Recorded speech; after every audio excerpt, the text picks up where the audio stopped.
pela fé. Hoje é um prazer muito imenso, né? Nós estamos começando hoje o primeiro podcast Viva pela Fé. Eu creio que será um tempo de muito aprendizado, né? Então, se você quer aprender sobre a fé, se você quer entender mais o que a Bíblia fala sobre a fé, eu te convido a participar conosco, né? E desde já quero te pedir para você se inscrever no canal, clicar aí no link, né, e compartilhar com seus contatos e deixa um joinha aí, porque isso vai nos ajudar a propagar essa mensagem, né? E hoje, como primeiro episódio, nós vamos estar tratando sobre Hebreus 13:8, né? Quando a Bíblia fala que o justo vive pela fé. E eu tô com dois convidados aqui muito importantes, né? Tô com duas pessoas de Deus aqui e eu vou deixar eles estar se falando agora, se apresentando, para a gente começar. Primeiro eu vou deixar o pastor Adriano. Bom dia, pastor. Bom dia. Deus te abençoe. Obrigado pelo convite, obrigado por estar. Fala um pouco do senhor, da igreja, se apresente aí para o pessoal. Meu nome é Adriano Palhares, eu sou pastor da comunidade Manancial, amigo já do Fernando, da Josi há alguns anos, e é alegria poder estar com vocês aqui hoje para a gente compartilhar desse tema. Deus nos abençoe. Amém. E a segunda convidada é minha esposa, né? A pastora Josi. Amor, se apresente, por favor. Meu nome é Josiane, eu sou esposa do pastor Fernando, mãe da Zoé, e Deus tem nos usado, né, para servir ali na Missão Somos Um. Eu sou o pastor Fernando, né? Sou o pastor presidente ali da Missão Somos Um. Nós estamos aqui no Jardim Riacho, né, em Contagem. E é isso aí, estamos lá trabalhando para o Senhor. Então hoje nós vamos começar esse podcast, né, falando sobre Hebreus 13:8, né? A gente entender o que a Bíblia está dizendo, o que o autor aos Hebreus está dizendo, né? Sobre o texto fala assim: todavia, né, o meu justo viverá pela fé, e se retroceder nele não se compraz a minha alma. Deixar os convidados falarem, a gente vai amadurecendo isso aí, aprendendo sobre isso. Pastor Adriano, fica à vontade. O que o senhor entende por esse texto? O que o senhor pode passar para nós aí a respeito de Hebreus 13:8? Hebreus 10:38. Perdão, é Hebreus 10:38, desculpa. Isso. Vamos lá. Aqui o escritor aos Hebreus, no capítulo 10, né, já no final aqui do capítulo, onde a gente está vendo aí o capítulo 10, versos 38 e 39, que é o nosso tema hoje nessa manhã, ele está aqui antecedendo o que a gente conhece como a galeria da fé da Bíblia, que é o capítulo 11 de Hebreus, né? E aqui o autor de Hebreus, ele vai escrevendo: todavia o meu justo viverá pela fé. Então aqui ele está falando que há um padrão de vida, há um padrão de conduta, né, para aquele que é justo. Aquele que é justo, ele tem uma normativa que vai dirigir sua vida, que é a fé, né? Então eu acredito que a gente tem que entender quem é esse justo, né? Quem é que vai viver pela fé? Quem é que a Bíblia está exortando, quem é que a Bíblia está chamando a atenção que para essa pessoa existe um padrão de vida, uma conduta de vida, uma normativa de vida? Quem é essa pessoa? Essa pessoa é o justo, né? E aqui a gente começa a perceber duas coisas, né? Tanto a questão de quem é que vai viver pela fé e a quem a Bíblia está chamando para uma norma de vida, que é a fé. Porque se a gente... Eu fiz questão de citar o capítulo 11 aqui de Hebreus, porque aqui a gente já tem o conceito de fé, né? Hebreus capítulo 11, verso 1, nós temos aquilo que é o conceito do que é uma vida pela fé. A fé é a certeza das coisas que se esperam e a convicção de fatos que não se veem. Então, a gente precisa de começar a entender: existe uma fé natural e existe uma fé sobrenatural. A fé natural, eu costumo dar um exemplo: nós estamos aqui sentados nesse banco confortável aqui, né? Quando eu cheguei aqui, eu olhei o banco e eu me assentei. Eu tive fé que essa cadeira iria suportar o meu peso, né? Isso é uma fé natural, uma fé que as pessoas exercem naturalmente. Agora, a Bíblia nos chama para viver uma fé sobrenatural. A Bíblia nos chama para viver num nível acima do que essa fé que as pessoas comumente dizem que possuem, que as pessoas naturalmente dizem que têm, mas não é essa fé natural que nós somos chamados a viver. Nós somos chamados a viver uma fé sobrenatural, de termos certeza de coisas que se esperam, de termos convicção de fatos que não se veem. E aí nós somos elevados na nossa condição de fé. E só vai entrar nesse ambiente de viver uma fé sobrenatural aquele que é justificado. O justo é quem vai viver pela fé. não é qualquer pessoa. Não é, quando eu falo qualquer pessoa, não estou falando de fato de distinção entre pessoas. Sim. Eu estou falando de pessoas que entenderam o que é ser justificado. Porque quando a Bíblia também fala do justo, ela não está falando de alguém que vive a prática da justiça. De alguém que no seu dia a dia, nas suas ações, no seu cotidiano, vive as ações de uma vida íntegra, reta, digna. Não, não é disso. Quando a Bíblia fala de justiça, ela está falando da atribuição da justiça de Cristo. Ela está falando da justificação em Cristo. Então, quem é justificado em Cristo, não quem tem atos de justiça, é que é chamado a viver nessa fé sobrenatural. De fato, é quem converteu, é quem se entregou para Jesus? Sim. Podemos falar isso? Sim. E o que a gente precisa de entender é que nós precisamos de voltar aos princípios elementares da fé. Que a gente precisa de compreender quais são os passos de salvação que o Senhor estabeleceu na sua palavra para que a gente possa viver. Então, de que nós estamos falando? Nós estamos falando de remissão, de perdão de pecados. Nós estamos falando de redenção, do resgate de uma vida de pecado e ser inserido em uma nova vida em Cristo. Nós estamos falando de salvação, não é? Nós estamos falando de regeneração, que é o nascer de novo. Nós estamos falando de justificação, que é o que nós estamos aqui abordando. O justo é aquele que foi justificado. A justificação, o que é a justificação? É você não apenas ser perdoado dos seus pecados, mas você ser declarado perdoado. Sim. E uma coisa é eu dizer, olha, eu fiz alguma coisa contra você, eu te perdoo. Outra coisa é você me declarar inocente. Falar, eu não só te perdoo, mas eu te declaro alguém que está inocentado. Te libera, né? Exatamente. É isso que Cristo fez conosco. Ele não apenas nos perdoou, ele nos inocentou. Ele removeu o peso do pecado, a culpa do pecado que estava sobre nós, e por isso nós somos livres. Então, quando a gente entende esses passos, remissão, redenção, salvação, justificação, regeneração, santificação e glorificação, não é a pessoa que, por uma convicção humana, pessoal, ela acredita que ela tem fé, e a gente não questiona isso, é um fato, é uma verdade, ela tem fé. Sim. Mas nós somos chamados a viver uma fé sobrenatural, e quem vai viver esse nível de fé sobrenatural é aquele que foi justificado em Cristo, e não aquele que pratica atos de justiça. Diga, pastora Josiane. Quando você pega o livro de Hebreus, o livro de Hebreus, ele é apropriadamente chamado de o quinto evangelho, né? Porque ali a gente tem o que Jesus faz. Nos evangelhos nós temos o que Jesus fez. Mas por que o quinto evangelho? Porque agora é o que Jesus faz, né? É a continuidade, né? Exatamente. É o ministério, né, digamos assim, depois da ascensão de Cristo, né? Onde nós temos o sumo sacerdote, né, a destra de Deus e o nosso intercessor. E por que a carta aos Hebreus? Para a gente chegar nessa questão da fé, né? Continuar aqui o que o pastor Adriano trouxe. Mas o autor, que não é ninguém definido, né? Ele traz essa carta aos hebreus, literalmente hebreus de raça mesmo, judeus de raça, que foram convertidos ao cristianismo. Então, ele traz essa carta para que esses judeus convertidos ao cristianismo não esmorecessem na fé, não retrocedessem, sabe? Suportasse o processo. Exatamente, para que eles não voltassem para o judaísmo. É literalmente isso, né? E aí, eles estão o quê? Encorajando esses cristãos a continuar seguindo Cristo. Quando você vai para Hebreus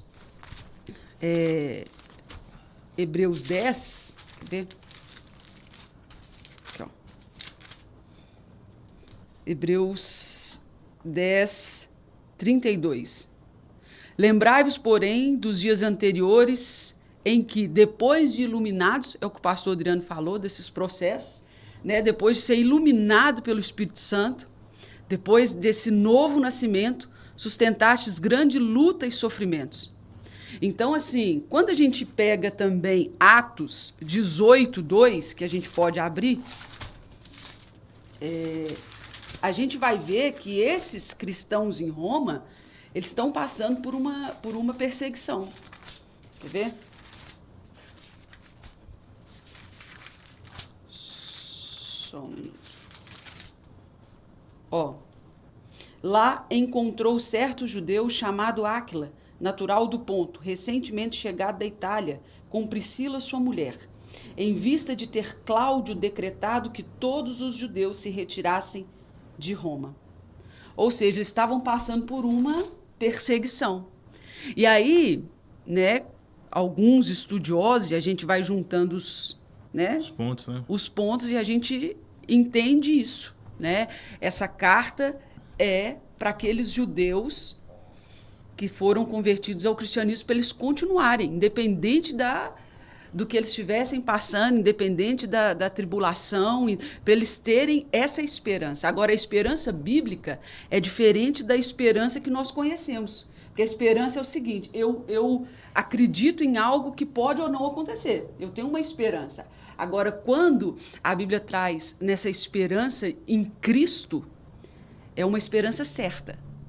Na segunda vinda de Cristo, no que nós vamos contemplar por inteiro, que onde 1 Coríntios 13 fala, que hoje a gente contempla em parte, mas vai chegar o tempo que nós vamos contemplar no todo. Então, é isso que o autor de Hebreus quer trazer, essa questão da fé, né? Juntamente com isso que o pastor Adriano trouxe, nessa questão da justificação. A fé, a Bíblia fala em Romanos 5, que nós somos justificados mediante a fé. A fé é um instrumento da justificação. Ela não é meritocrática, sabe? Não é por causa da fé que eu sou justificada. Não. Eu sou... Depois, né, a fé é um instrumento dessa justificação. Ou seja, primeiro eu sou justificada, eu acredito nessa justificação, entendeu? Eu creio nisso e eu vivo conforme aquilo que eu creio. A gente pode falar, então, que existe uma fé no natural e uma fé no sobrenatural? Sim. Foi o que o pastor Adriano trouxe. Tipo assim, existe uma fé no que eu acredito e existe uma fé na obra de Cristo. Essa parte de autor aos Hebreus, ela engloba essas duas partes. A gente pode falar isso porque, tipo assim, a gente precisa tentar clarear, porque as pessoas embolam muito isso, né? Tipo assim, eu imagino algo e eu exerço fé naquilo. Vamos dizer assim, das coisas naturais. Hoje o que a gente mais percebe dentro das nossas igrejas é as pessoas exercendo fé naquilo que elas desejam almejar. Tipo assim, a pessoa quer melhorar de vida, quer melhorar de carro, de casa, quer melhorar de condição financeira, quer melhorar de emprego, ela fala assim, eu vou exercer a minha fé como um benefício próprio, trazendo uma coisa de benefício próprio. E esse aqui, pelo que vocês estão falando, a questão do que o autor fala, é a gente crer de fato no que a obra de Jesus. É entender que nós exercemos fé aqui, isso aqui é um meio, a vida física, né, essa vida nossa, ela é um meio, porque quando que Jesus escolher a gente, vai ser essa fé que nós temos em Cristo que talvez vai nos levar a ter esse entendimento de salvação, de regeneração, de justificação. Então a minha pergunta é, como separar isso?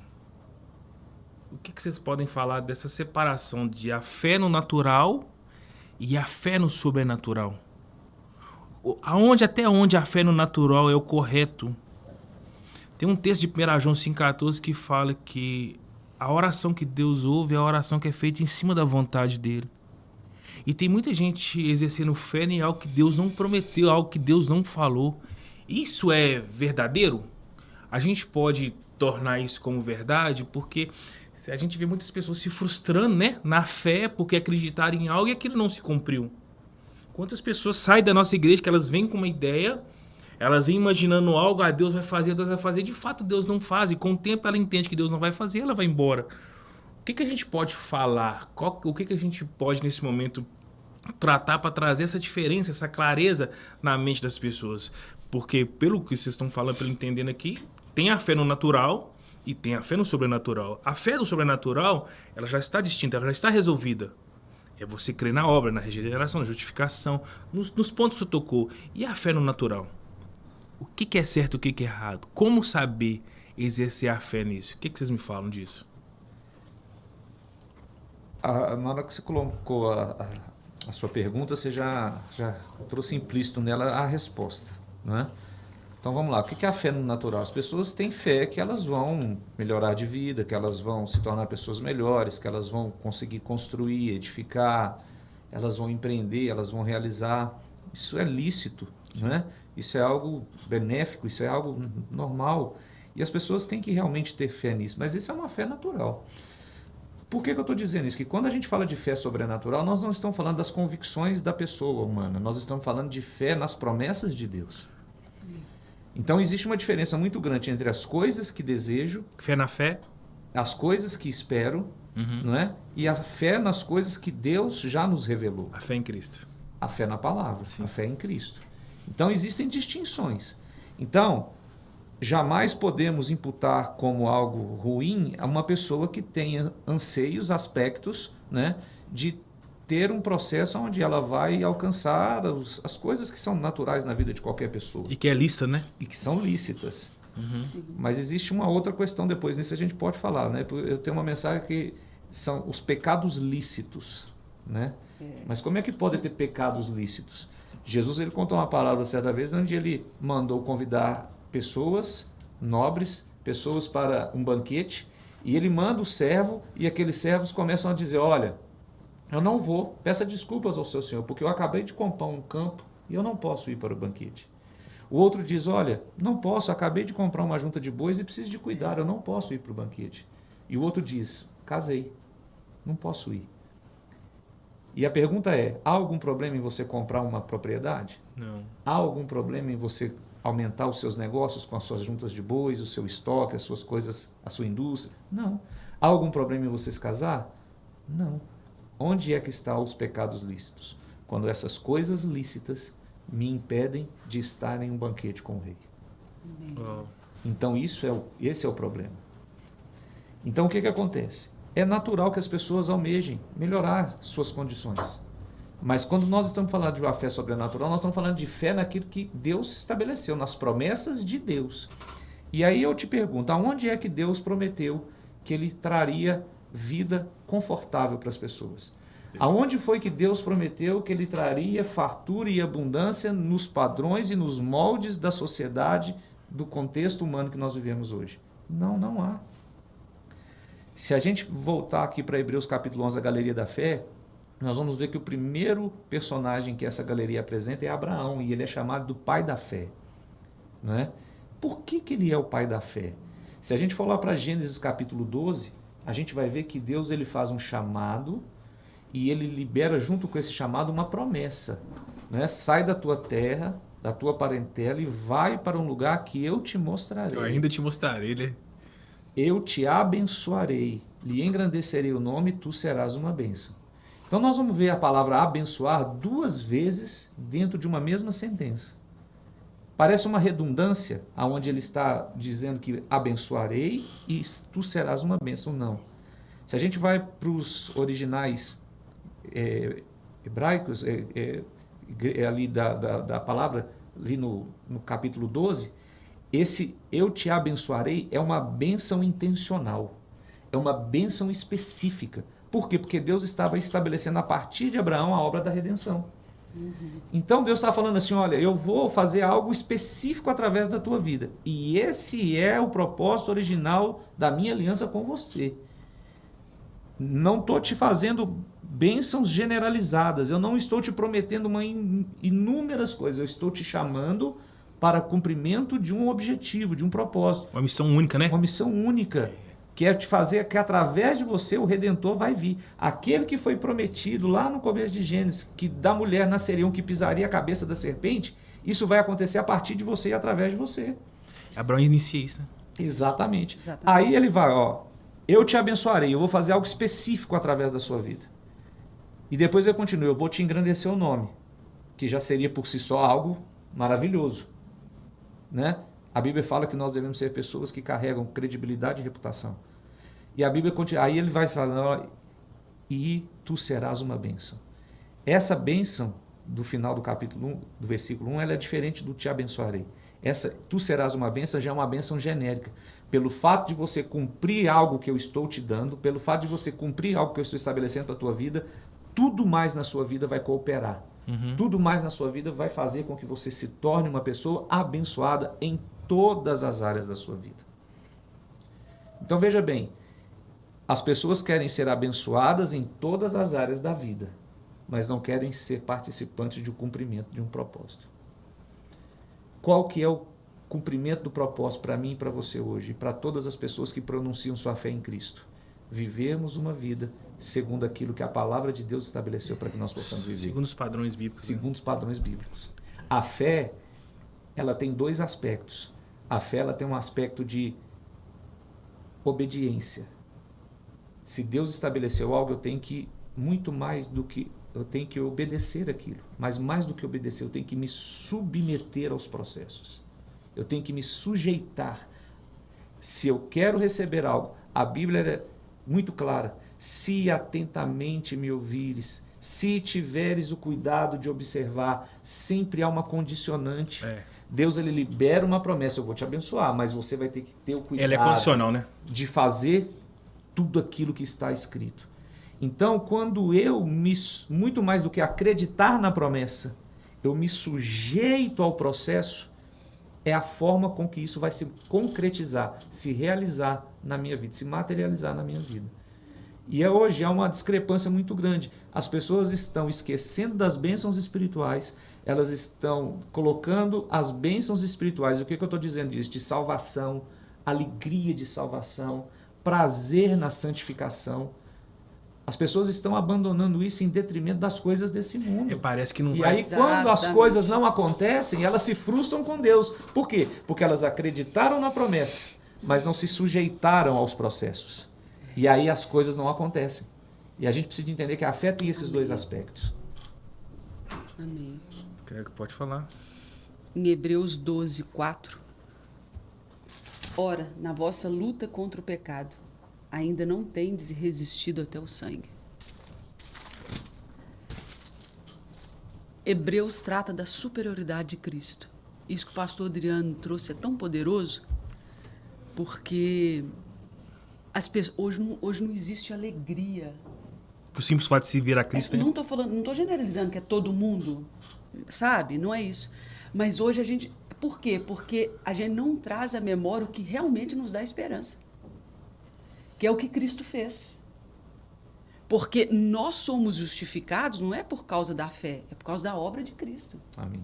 Ele fez Tudo, tudo, a obra foi completa. Né? Então, a fé é esse instrumento. Por isso, eu sempre falo, a fé é o nosso combustível. Se você perde a fé, você vai viver como? Abraão creu contra a esperança. Você vê que tudo conspirava contra Abraão, né? Tudo. Romanos 4 vai dizer que ele creu contra a esperança, Tudo. né? Isso que o pastor Adriano trouxe de processo, isso é tão forte quando a gente pega a vida de José. Sabe? Quando Deus dá o sonho para José, né, os feixes se dobrando diante dele. Ótimo, eu tenho uma promessa, olha só. Até o meu pai vai se dobrar diante de mim. Meu pai, como assim? Mãe, o sol e a estrela, né? Sabe?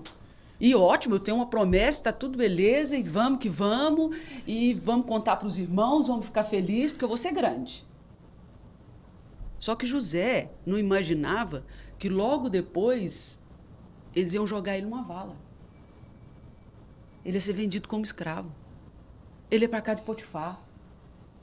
Porque se José tivesse ficado com a mulher de Potifar, é claro que uma hora tudo vem à luz. Mas ele não tinha sido preso naquela ocasião. E a prisão fez parte, né? Ele ia ganhar, ele o quê? Ele ia ganhar espaço. E ele vai para a prisão. Por quê? Porque ele não negociou com Deus. Não é que José não tinha defeito. Não é isso.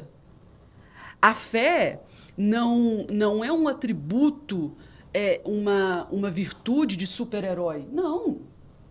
A Bíblia fala que nós somos aperfeiçoados de glória em glória no amor de Cristo. Mas ele decidiu não negociar com Deus. Por mais que ele tivesse, é a parábola que o senhor trouxe, por mais que ele tivesse situações ali, ó, que o fizesse negociar, ele falou, não, eu não vou ficar com ela. Está além de Potifar. São os meus princípios, é o meu Deus. Isso é sinais do novo nascimento, né? É quando a pessoa Sabe? converte, aí se torna inegociável, né? E o Antigo Testamento era literalmente isso, era fé. Como que você era salvo? Era literalmente, você cria em Deus. Né, pastor Adriano? Sim. Então, isso é muito forte. E aí, José fica quanto tempo na prisão? Pronto, vem o sonho. Pronto, agora estou fora. Não. Eles esquecem. O copeiro esquece. E ele entende quando... E ele vai para a segunda pessoa mais importante do Egito, e quando a família dele vem, que ele olha os irmãos, mesmo assim... Isso é um homem de fé, sabe? É isso que ele entendeu o processo, depois de muita dor. Mas ele entendeu o processo. E ele fala, não tem a ver com vocês. Foi Deus que me trouxe para cá. Para que vocês Hoje, né? ficassem vivos. Para que para que a nossa geração pudesse perpetuar e o quê? Se cumprir a promessa que Deus fez para Abraão. Amém. Gente, isso é muito forte. Isso é fé. Nós estamos aí nesse caos aí do Rio Grande do Sul. A gente está vendo aí que cada dia que passa é uma notícia pior do que a outra. E eu tenho acompanhado algumas coisas pela internet, né? E muita gente fala que o rio vai descer, que parece que tem mais cidades que vão ser alagadas. Imagina, eu tava pensando, né? Quando a gente falou de gravar esse podcast sobre Vive pela Fé. Imagina a cabeça daquele povo.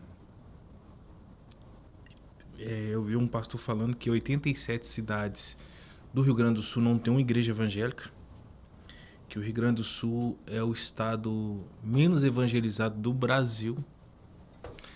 Lá as religiões de origem, né, satânicas, bruxaria, feitiçaria, é o que mais perdura lá, né, é o que mais tem.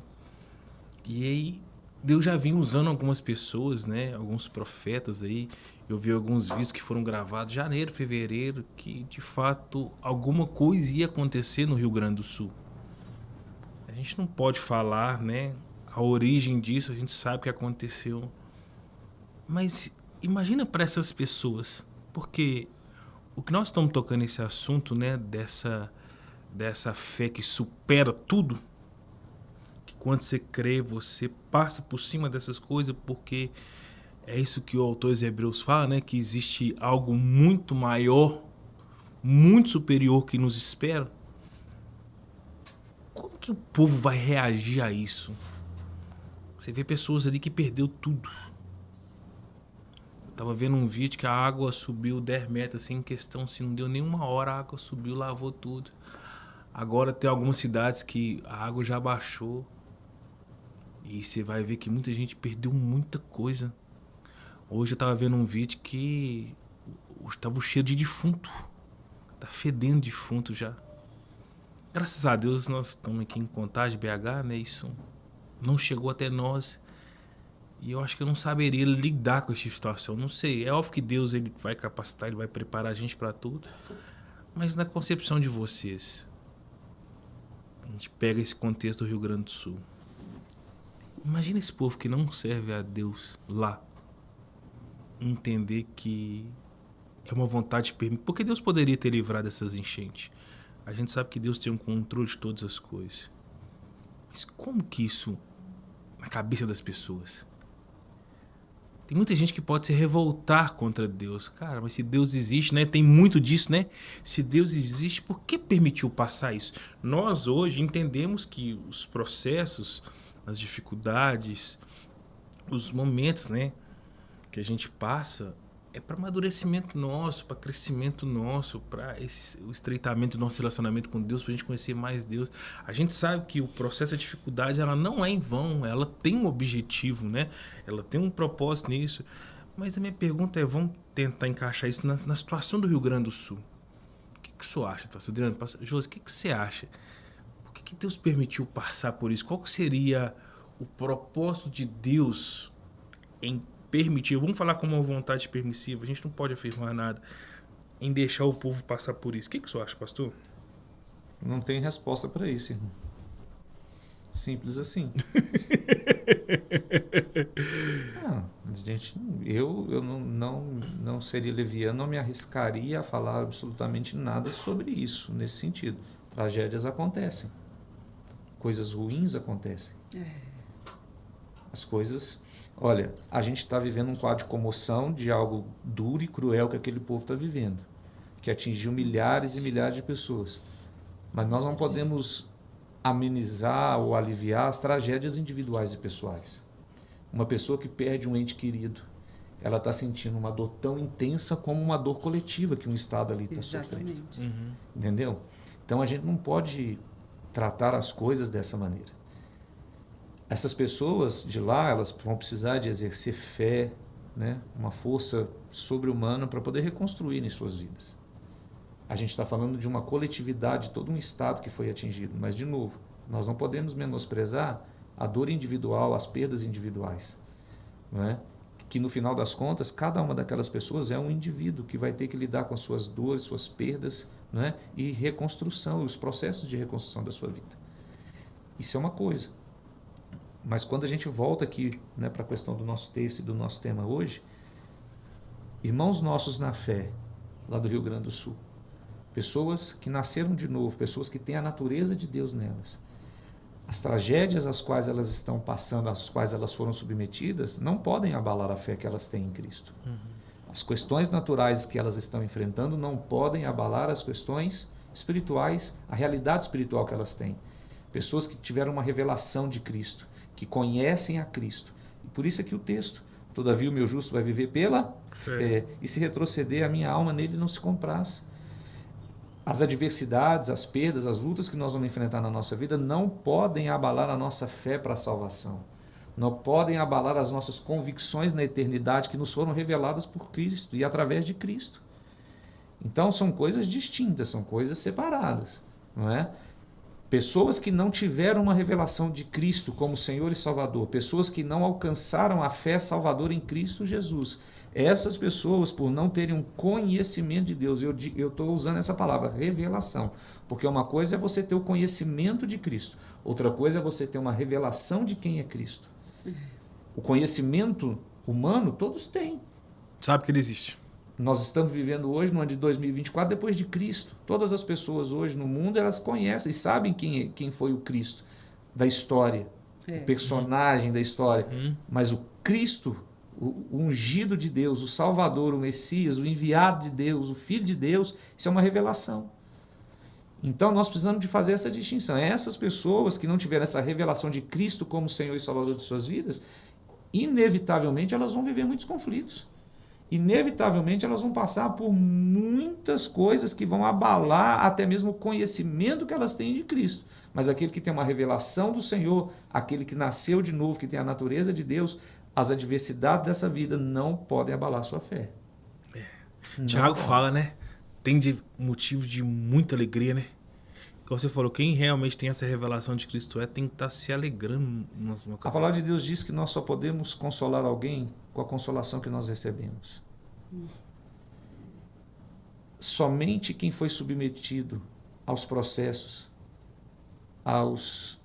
aquilo que Deus tem preparado para que a gente possa passar, para que a gente possa viver, somente aquele que recebeu essa consolação do Senhor é aquele que pode consolar a vida de outros.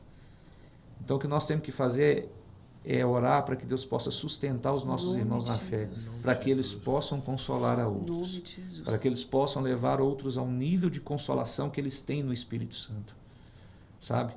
E esse é um momento sobrenatural, uma oportunidade única de compartilhamento da fé em Cristo, para que haja consolação verdadeira e não paliativa no coração dessas pessoas que estão submetidas a Deus. Na verdade, você vai ver que quem entender vai ter uma libertação, né? A pessoa vai entender, cara, uau, existe algo a mais, né? Existe algo, sim, que está disponível para mim muito melhor, muito maior do que eu vivo, né? Talvez esse processo vai trazer as pessoas a esse nível de entendimento, de compreensão e de aceitação, né? Porque quando você se aceita e você se rende, aí a obra da regeneração ela começa a fazer parte da sua vida. Aí você vai entendendo de fato porquê da obra de Cristo, o porquê dos percalços da vida. E a gente tem que orar por isso. Porque se a vontade, vamos supor que a vontade permissiva de Deus fosse salvar o Rio Grande do Sul, se a vontade de Deus para o Rio Grande do Sul era salvá-lo, talvez essa era uma maneira que Deus... A gente não entende os meios que Deus trabalha. Deus tem seus meios para trabalhar, né? Talvez a gente imaginava que seria de uma maneira e foi de outra maneira. Mas é o que o senhor falou, talvez esse objetivo se cumpra ali naquele povo, né? Deus entenderem isso, né? Deixa eu te falar. A Ju citou o personagem de José. Nós poderíamos citar inúmeros personagens bíblicos. Ele tinha sonhos que não eram fruto da sua imaginação, eram sonhos de Deus. Sim. E ele passou por coisas impensáveis até que o sonho se concretizasse. Lá no final, o que ele diz? Quando seus irmãos estão ali diante dele: olha, vocês intentaram mal contra mim, mas Deus o transformou em bem, para a preservação da vida. Ele conseguiu compreender todos os processos que o levaram àquele lugar. Não se tratava dele, porque esse é o grande entendimento. Nunca se trata do indivíduo. Exato. Nunca se trata de mim, nunca foi a meu respeito, nunca foi sobre o meu conforto, nunca foi sobre o meu bem-estar. É isso. O que em pró é a bênção intencional. Eu sou salvo em Cristo Jesus. Por que eu fui salvo? Há um propósito de Deus na minha vida, em comunicar e alcançar a vida de outras pessoas. Quando eu me sujeito aos processos, eu não apenas creio na promessa, mas eu me submeto aos processos, o Senhor ele vai acrescer, ele vai me abençoar. Isso é algo natural, isso não é o fim. Isso é consequência, não é a finalidade. Eu não vou fazer as coisas para que seja abençoado com toda sorte de bênçãos. Essas coisas são consequências na minha vida e não a finalidade das minhas ações. A finalidade dos meus atos, das minhas movimentações, elas têm que ser em favor da eternidade. Sim. E não em favor pessoal, familiar. Você está entendendo? Então, olha, a gente precisa de começar a quebrar essa visão humana. Exatamente. A fé humana, a fé natural, a gente precisa depois, a gente precisa depois trazer clareza a isso. Deixa eu te falar. Tudo que é fruto do coração humano, da ação humana, é contaminado e corrompido pelo pecado. Verdade. É verdade. Então, ainda que os meus anseios e desejos sejam corretos, lícitos, eles têm algum nível de contaminação. É diferente de quando eu estou vivendo algo que é de Deus para a minha vida, quando é uma revelação de Deus, um objetivo de Deus, algo de Deus para mim. Entendeu? Aquilo é verdadeiramente puro e santo.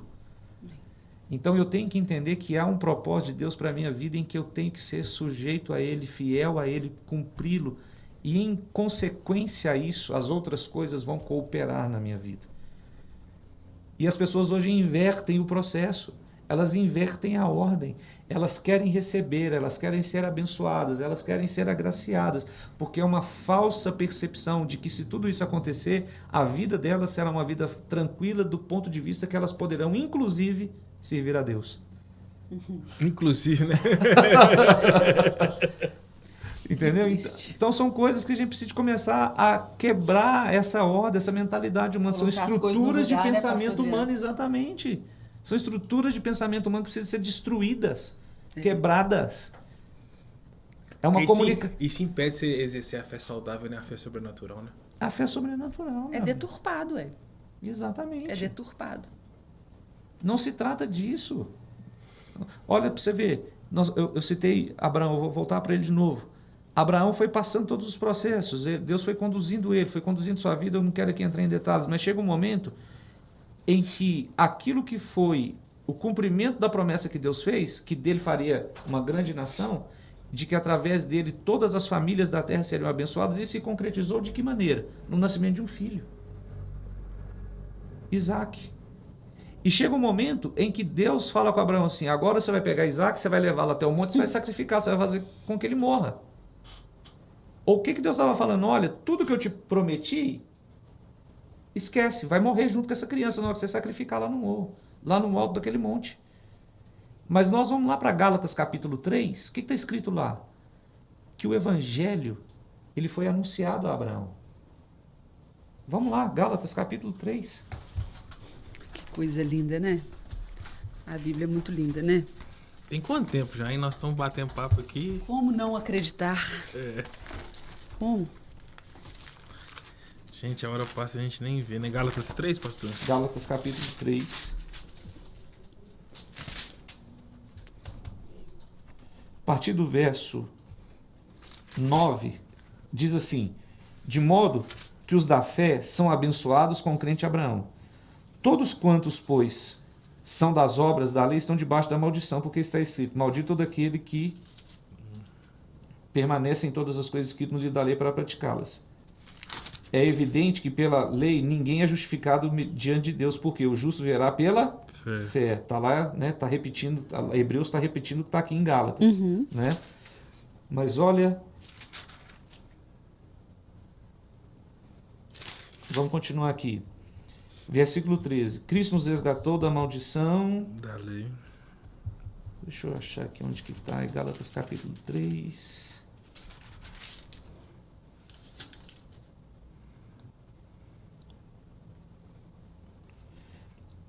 Vai falar aqui que o evangelho ele foi anunciado, né, a Abraão. Ou seja, o que que significa? Que Aos 16 horas, as promessas foram feitas a Abraão e a seu descendente. Não diz e aos descendentes, como se falando de muitos, porém como se um só. E do teu descendente, que é Cristo. Ah, não, tá aqui, ó, no versículo 8. Aqui, ó. Ora, tendo a Escritura previsto que Deus justificaria pela fé os gentios, prenunciou o evangelho A Abraão. O que é isso? Prenunciou. O evangelho que nós conhecemos hoje, evangelho de Mateus, Marcos, Lucas e João, toda essa narrativa biográfica da vida e da obra de Cristo, foi pré-anunciada a quem? A Abraão. O que isso significa? Que Abraão viu que o Filho de Deus seria sacrificado e que ele ressuscitaria. Então, quando Abraão ele leva Isaac para o alto daquele monte para sacrificar, por que ele iria fazer aquilo? Porque ele cria que do mesmo jeito que o Filho de Deus foi ressuscitado, Deus poderia ressuscitar o seu filho. Então, olha só para você ver, isso é... Por que ele é chamado pai da fé? Você quer uma fé maior do que essa? De você sacrificar seu próprio filho na certeza... Não era numa esperança, na certeza de que Deus iria o quê? Ressuscitá-lo. Mas da onde? Das cinzas, né? Porque estava em cima do sacrifício. Ele ia virar pó. Você está me entendendo? Então, olha só para você ver. Você quer uma tragédia pessoal maior do que essa? O pai matar o filho? Você quer uma tragédia maior do que essa? E, no entanto, aquilo não abalou a sua fé. Ele continuou crendo nas promessas. Ia matar. Se o anjo não para, ele matava. Exatamente. Então, olha Alguns só. estudiosos dizem que parece que o cotovelo dele foi deslocado de tamanha força que ele desceu para matar o menino, né? Foi aonde Deus falou com ele, né? Agora eu sei. Que verdadeiramente você me serve. Então, olha só para você ver. As tragédias não podem minar a nossa fé. Não podem sufocar e não podem matar a nossa fé. Uma coisa é fé nas promessas, no que Deus estabeleceu. E eu tenho que entender que uma vez que eu creio que aquelas promessas podem ser alcançadas, eu tenho que me submeter. Então é uma crença e uma submissão. Não é? Gênesis capítulo 15, verso 6, lá fala o quê? Que Abraão creu e isso lhe foi imputado como justiça. Essa palavra crer, ela tem o significado de você lançar um fundamento, você lançar uma base para a sua vida, onde você vai edificar a sua vida em cima daquilo. A partir daquilo. Né? E ele creu no quê? No versículo anterior, capítulo 15, verso 5. Desde o verso 1, do verso 1 até o verso 5, onde Deus renova a aliança com ele. Fala, Abraão, não temas. Você está passando por muita coisa na sua vida que parece que a bênção inicial, intencional, ela foi esquecida, mas ela não foi. Que era o filho, né? Não, que era fazer dele uma grande nação. Parece que... E a palavra de Deus para ele era, Abraão, não tema. Não tema. Eu estou renovando a minha aliança com você. Eu estou renovando a minha promessa. Veja bem, ele estava renovando a promessa. Eu vou fazer. E aquele que fez a promessa é fiel para cumpri-la. É. O que você está passando, você está sendo levado pelos processos. E aí, o que ele fala lá no capítulo 15, verso 6 de Gênesis? Abraão creu. O que significa isso? Ele pegou a promessa de Deus e ele lançou aquela promessa como a base da sua vida. o fundamento da sua vida. Tudo que eu vou fazer na minha vida a partir de agora, eu vou fazer a partir da promessa de Deus. Eu vou fazer a partir do que Deus estabeleceu. Eu vou fazer todas as minhas ações, todas as minhas movimentações, tudo na minha vida será a partir do que Deus me prometeu. Então tem uma diferença muito grande. E a gente precisa de resgatar esses valores e princípios. Eu agora tenho que fazer com que todas as ações e movimentações da minha vida sejam a partir das promessas de Deus para a minha vida. E não do que desejo para a minha vida. Eu ando conforme o que eu recebi de Deus, né? Exatamente. E se você for analisar bem, vamos começar a fazer um contexto pós-pandemia. Que você vê que a gente tinha um estilo de vida, um estilo de pregação, até a pandemia.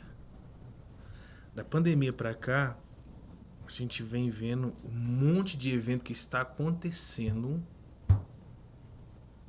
e a nossa fé sendo provada nisso.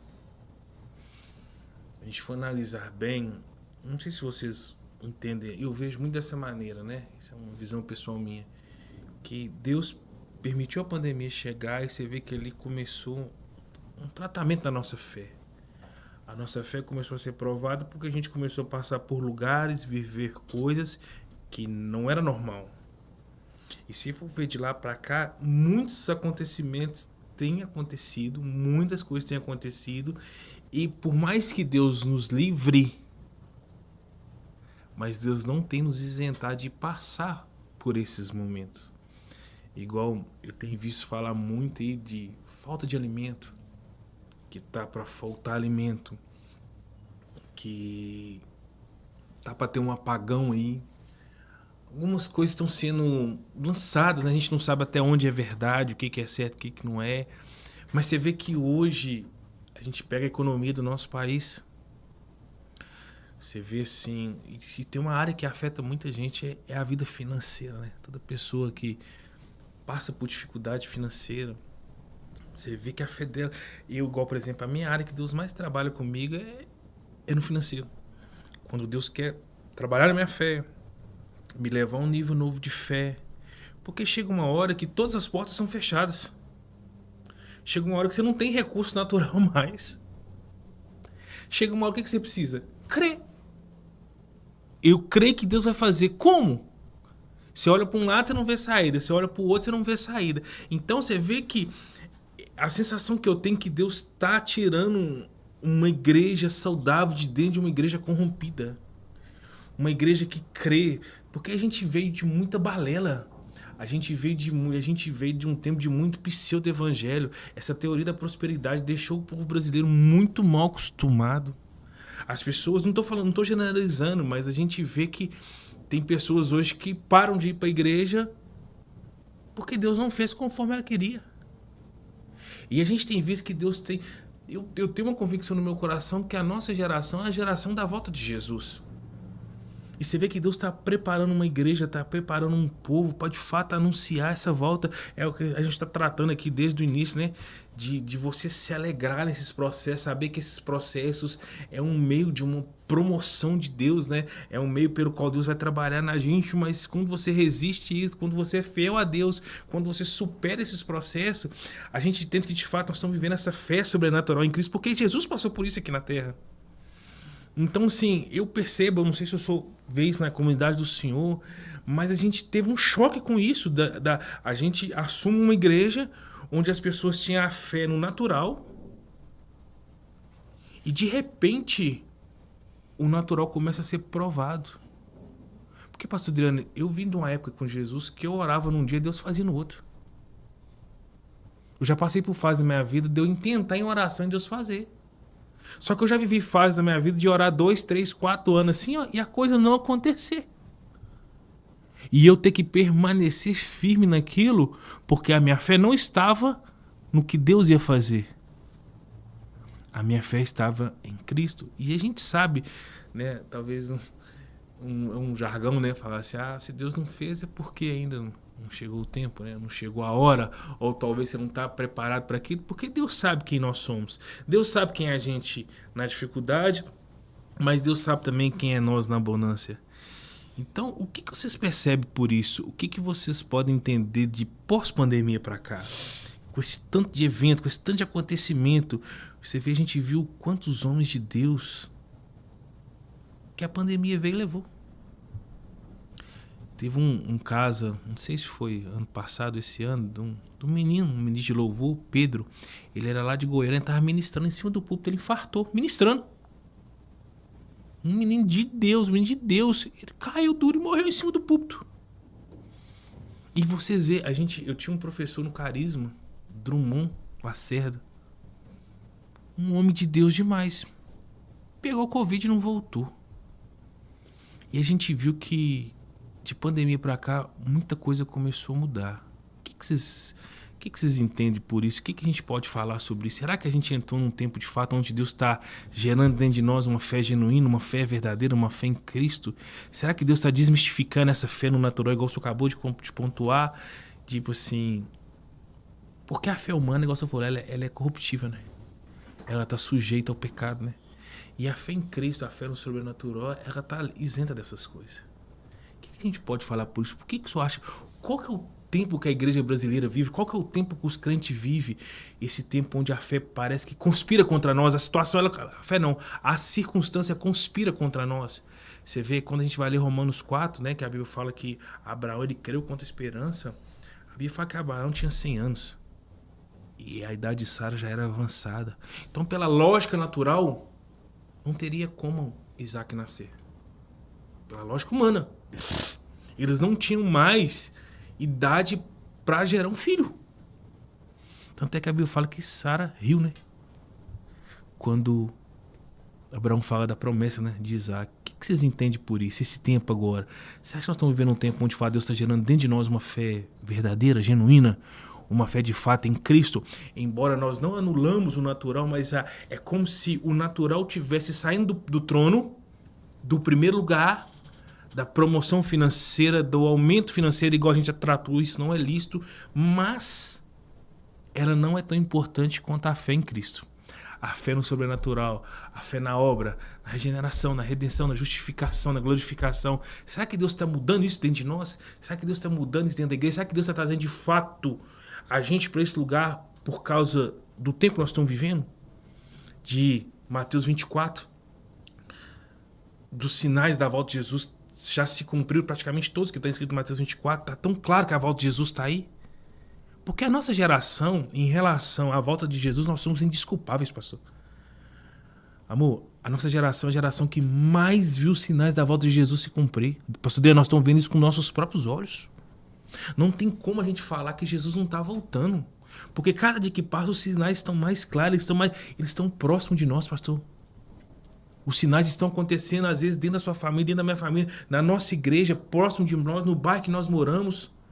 Você vê, os sinais estão tão claros. E detalhe, existe um propósito muito específico para o Brasil, para a igreja brasileira, por esses últimos dias. E eu ouvi algumas pessoas falarem que Deus tocaria as nações através da igreja brasileira, através dos crentes brasileiros. O que vocês entendem por isso? Eu sei que muita coisa é especulação, mas Deus tem falado alguma coisa no interior de vocês. Eu queria que vocês compartilhassem. Nós já estamos caminhando para o fim já. Por favor, Jesus.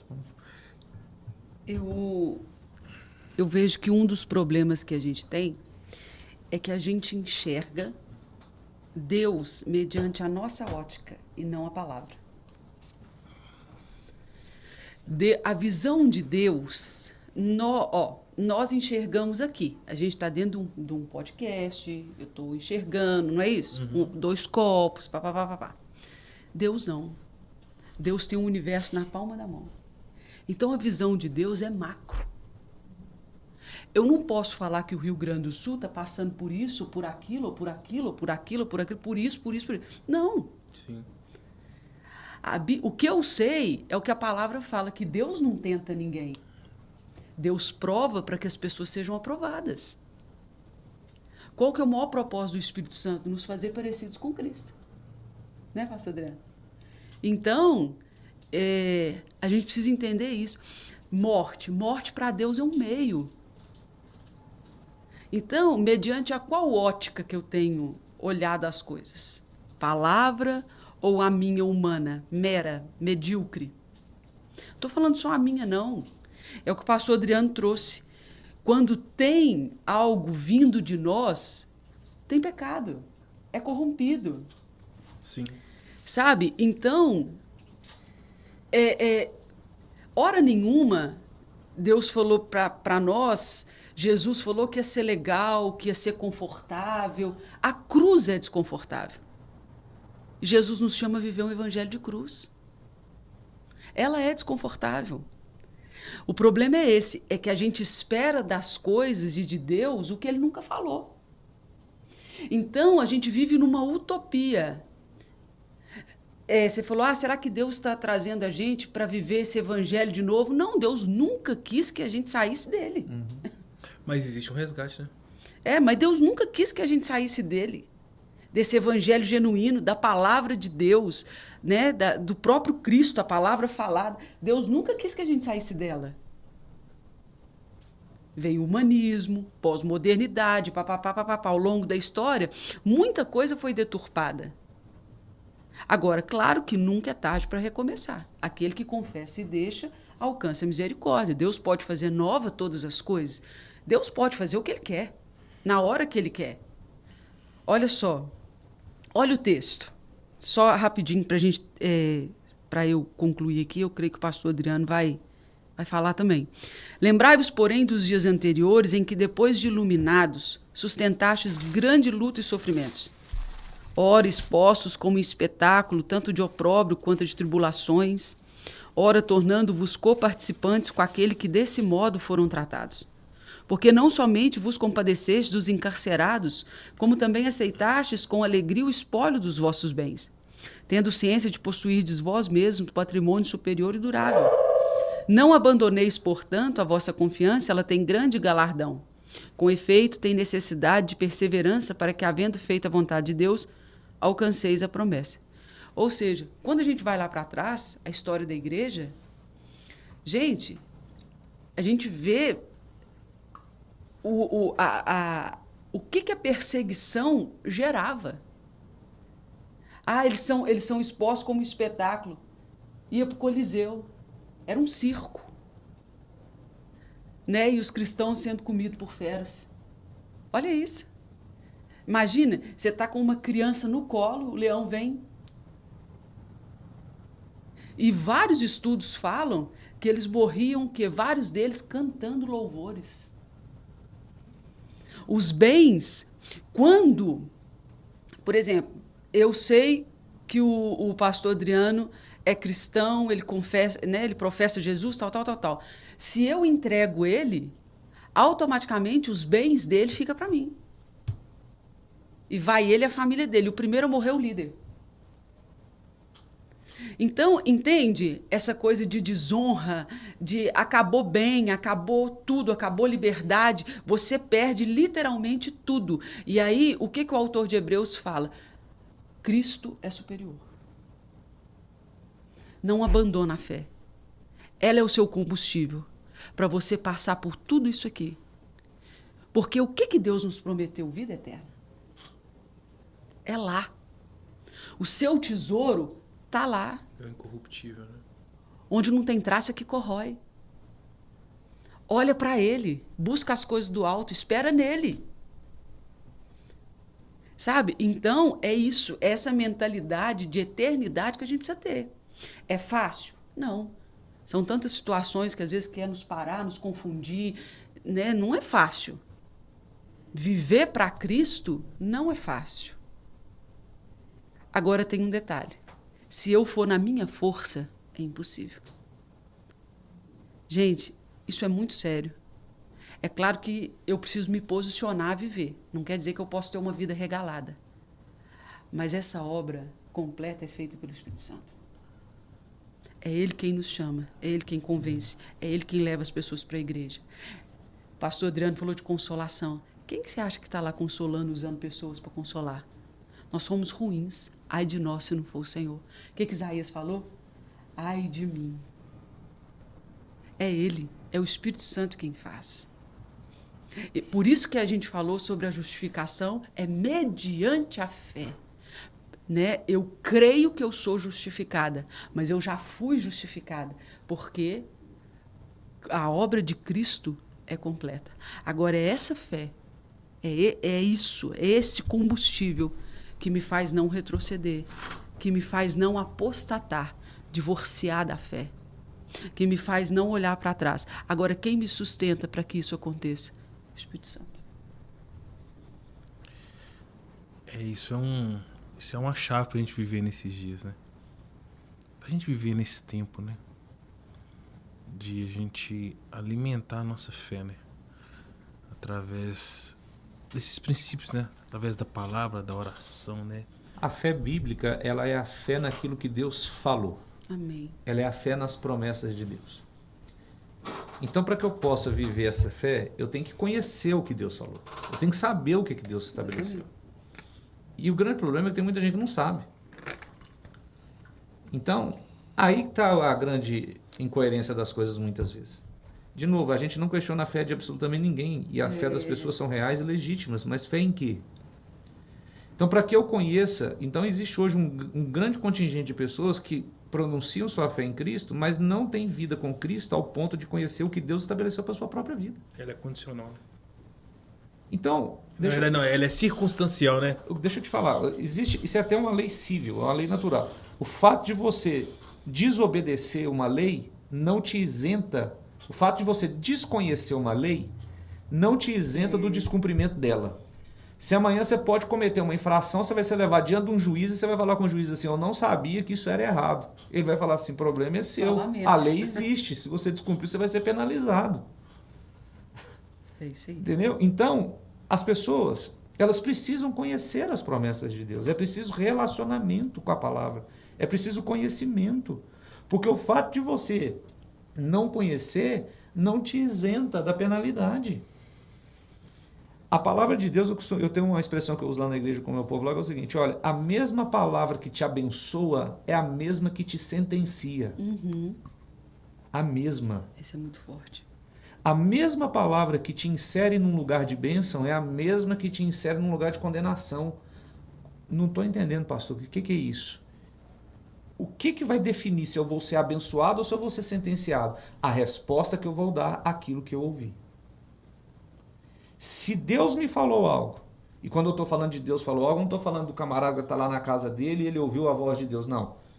Se você está num ambiente de culto, onde tem uma palavra sendo ministrada, se você está numa mesa como nós estamos aqui agora e a palavra está sendo anunciada, você está recebendo algo da parte de Deus.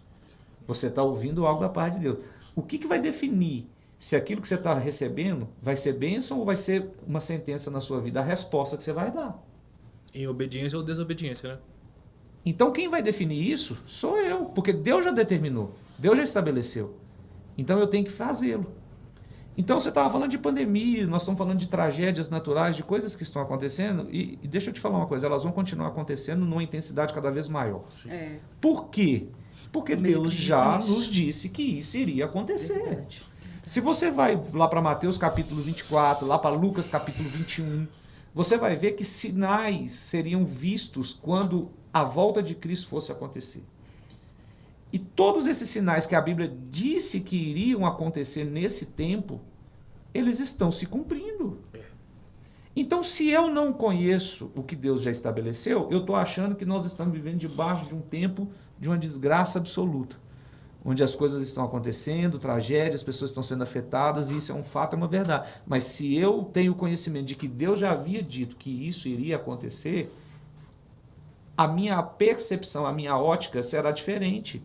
Fala, Deus, a tua palavra está se cumprindo, a tua volta é uma realidade, e eu vou estar adequado para que eu possa estar sendo participante da sua volta, de um ponto de vista de entrar para a eternidade com o Senhor e não de ser lançado para uma eternidade de condenação. Não só ser salvo, mas inserir pessoas na salvação, né? Pregar o evangelho, né? E com urgência.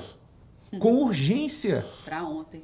Por isso que eu estou falando, o evangelho nunca se trata da pessoa, nunca se trata de mim, se trata do outro. Se Deus já me alcançou, glória a Deus por isso. Eu agora tenho que levar outras pessoas a esse conhecimento de Cristo e não ficar usando a palavra de Deus como um instrumento para que eu seja beneficiado nas coisas naturais. E usar a fé para isso, né? E usar a fé para isso. Não se trata disso. Lucas capítulo 21, quando fala lá de pestes, Quando fala lá, algumas traduções mais modernas dizem epidemias, essa palavra no original grego ela fala de coisas inexplicáveis. Coisas inexplicáveis irão acontecer. Que a gente não vai sentar e explicar, né? Que é o que a gente está vivendo. E tem coisa que não tem como, né, pastor Adriano? Ah, por que Deus permitiu? Ah, por que aconteceu? A Bíblia já fala inexplicável. Inexplicável. E quando esses níveis de catástrofes acontecem, esses níveis de tragédias acontecem, o que fica muito evidenciado é a morte. O que fica muito em ênfase é a fragilidade humana diante da força das tragédias que se impõem conduzindo pessoas à morte. E deixa eu te falar uma coisa, esse é um outro tema para um outro momento, mas a morte para o cristão é o coroamento do cristão. Amém. Tudo que a gente vive, tudo que a gente suporta, tudo que a gente sacrifica, tudo que a gente renuncia, é para esse momento. Aleluia. Para que quando ela chegar, a gente seja achado em Cristo. Aprovado. Aquele que crê em mim já passou da morte para a vida. Ainda que morra, viverá. O meu corpo corruptível, ele vai voltar para a sua condição. Mas eu vou estar na minha eternidade com Cristo. Então eu não tenho que temer. Eu não tenho que temer. Quando epidemias, quando pestes, quando pragas chegarem, eu não tenho que ficar escondido debaixo da cama. Pelo contrário. Eu não tenho que ficar temendo pela minha vida. Eu não tenho que ter a minha vida por demais valiosa. A minha vida é Cristo. Estar com Ele é muito melhor do que estar aqui. E as pessoas estão apegadas a essa vida, quando nós devemos estar apegados à vida de Deus. É a parábola, de novo. A palavra de Deus, ela fala, quando nós lemos a vida no português, ela está sempre lá traduzida português a vida. Só que no original ela tem 3 sentidos. Ela tem a vida bio, que é essa vida física que nós temos. Ela tem a vida psique, que é a vida da alma. E ela tem a vida de Zoe, que é até o nome da filhinha de vocês. É a vida de Deus. Eu tenho que nascer de novo para que a vida de Deus seja implantada no meu espírito. E eu viva não a vida bio, não a vida psique, mas a vida de Deus. A Zoe de Deus. Então, quando eu vivo a vida de Deus, a minha vida ela anseia por Deus. Eu não tenho a minha vida por demais valiosa. A fé nos leva a ter isso. E a fé nos leva a ter uma sede de Deus e um conhecimento de Deus. Quando eu conheço as promessas de Deus, eu tenho ao que me apegar a elas. E eu tenho como sujeitar a minha vida aos processos. Eu tenho como crer como Abraão creu, e aquilo foi um fundamento para a tua vida. Ele creu e isso lhe foi imputado, foi dado a ele.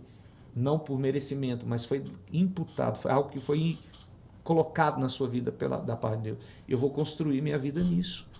Então, são muitas coisas que a fé ela vai nos conduzir a ter entendimento, compreensão e, mais do que tudo isso, revelação. Uma revelação. Muitos homens de Deus partiram. Irmão. Que ótimo. Está melhor do que nós. Exatamente. Está melhor do que a gente não anula o luto da família. Não. Mas quando você vai entender o real, quando você vai entender o real motivo, vocês estão melhor que nós. Eu creio que se a família serve ao Senhor, ela é confortada por isso. Então. E assim, o pastor Adriano falou algo assim tão tremendo, porque a fé vem pelo ouvir, e ouvir a palavra. E quando você vai para a palavra, não tem como... Gente, para uma pessoa que é cristã, que nasceu de novo, a segunda vinda de Cristo é a esperança. Sim. Ela espera e anseia por isso. Às vezes eu ouço, Deus, mas deixa eu casar primeiro, deixa eu ter filho. O que é isso perto de contemplar Jesus? É isso. Se você não tem conhecimento de quem é Jesus, se você não anda com Ele, você não tem intimidade com Ele, você vai querer ficar aqui, sofrendo. Mas quando, sabe, você procura andar com Deus, sabe, ter uma vida com Jesus, gente, é esperança, Maranata. Imagina, Maranata. E é o que Esther falou, né? E a gente pode traduzir para os nossos dias agora. Jesus, não é fácil não, mas a gente está aqui, se perecer. Perecer. Nós estamos chegando ao fim. Eu quero agradecer a vocês. Eu acho que ficou um gostinho de um próximo. Gente, glória a Deus. É muito bom, muito bom. Que aprendizado. Obrigado, pastor Adriano, pastora Josi, obrigado. Deixa as considerações finais. Se você pudesse dar uma mensagem hoje para a pessoa que vai assistir este vídeo, né? A gente vai entrar com alguns cortes no Instagram. Eu quero até deixar aqui, né? O nosso Instagram é @vivapelafé com 2L. Lá a gente posta vídeo diariamente lá falando sobre fé, aprendendo sobre fé. E esse podcast foi uma direção que Deus nos deu, né? Para a gente trazer com mais clareza, né? Foi o que foi falado aqui hoje. Então eu queria que vocês dois dessem uma consideração final. Se vocês pudessem dar um conselho hoje para quem vai ver esse vídeo depois, ou para quem vai acompanhar a gente tanto no YouTube como no Instagram. A gente sabe se aumenta a tecnologia, né? Como que as pessoas hoje têm, assim, ficado muito no celular, né? E a gente tem que usar esse meio até pra gente, igual você falou, né? Pra gente pregar o evangelho, pra gente falar dessa verdade bíblica, né? Desse fundamento bíblico. Queria que vocês pudessem dar uma palavra para nós. Uma palavra... Aí, vocês olham naquela câmera ali, ó.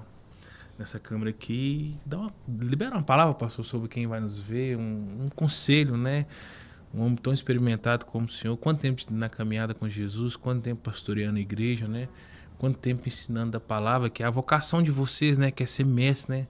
Vocês dois é perceptível esse dom de ensino que vocês têm, né? Essa vocação que Deus confiou a vocês, que é o ministério do ensino da palavra. E a gente sabe que não tem como construir uma vida com Cristo fora da palavra. A Bíblia é o nosso fundamento, né? Queria que vocês dessem umas considerações finais pra gente estar encerrando isso aqui. Aí vocês podem falar naquela câmera ali, ó. Pode ficar à vontade. Amém. Viva pela fé, né? É o tema do nosso podcast hoje. Tenha essa fé em Cristo, tenha essa fé na palavra, tenha essa fé na promessa de Deus. Busque conhecer a promessa de Deus, busque amar a palavra de Deus e sujeite a sua vida, não apenas creia, mas se submeta, porque Deus tem o melhor para a tua vida, Ele sabe a forma, a maneira como Ele vai fazer com que tudo se cumpra, se realize na sua vida. Tenha esses princípios de obediência, de submissão às promessas de Deus.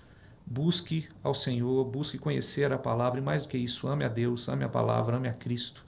Ele é aquele que vai projetar você para uma eternidade nele e não apenas para uma vida momentânea e passageira aqui, onde você poderá ter benefícios, alegrias, prazeres. Ele vai abençoar a tua vida em tudo isso, mas isso é uma consequência e não a finalidade. Que Deus te abençoe, em nome de Jesus. E para você que foi iluminado pelo Espírito Santo, você que nasceu de novo, a evidência da salvação é a obra. E os campos estão brancos, né? Nós precisamos nos posicionar como a igreja do Senhor. Fazer para Ele, por Ele, para Ele. Porque o Senhor, Ele não depende da gente, não precisa da gente, mas Ele conta com a gente para que o Evangelho seja proclamado e propagado. As boas novas, a fonte de vida, a única fonte de vida é Jesus. Então, viva para Ele, dê frutos nele, para a glória dele. Deus te abençoe. Muito obrigado. Nós estamos aqui encerrando esse podcast, né? O Viva pela Fé, com o texto de Hebreus 10:38. E é um prazer ter você conosco, embora daqui a uns dias a gente vai ter outro, né? Em breve a gente já vai estar marcando um outro podcast. E será de grande valia você estar conosco. Espero que tudo que foi tratado aqui, tudo que foi falado, possa tocar o seu coração, possa mudar a sua forma de crer, a sua forma de ver, e que Deus possa te abençoar. E como o pastor Adriano e a pastora Josbem falou, viva para Deus. Atos 20:24 diz que nós não temos mais a nossa vida por preciosa, né? Mas que cumpre em nós a carreira, né? O ministério que nos foi proposto. Você foi criado, eu fui criado, nós somos criados para cumprir uma missão, né? Para se tornar a imagem e a semelhança de Jesus em primeiro lugar, mas se envolver com a obra de Deus e propagar o evangelho, pregar o evangelho de Cristo. Então cumpra isso. Isso vai te dar prazer, isso vai te dar alegria, isso vai te dar satisfação, vai fazer você entender o real sentido da sua criação quando você se envolve com Deus, quando você se deixa ser trabalhado por Deus. Que Deus te abençoe. Até mais, até o próximo, em nome de Jesus.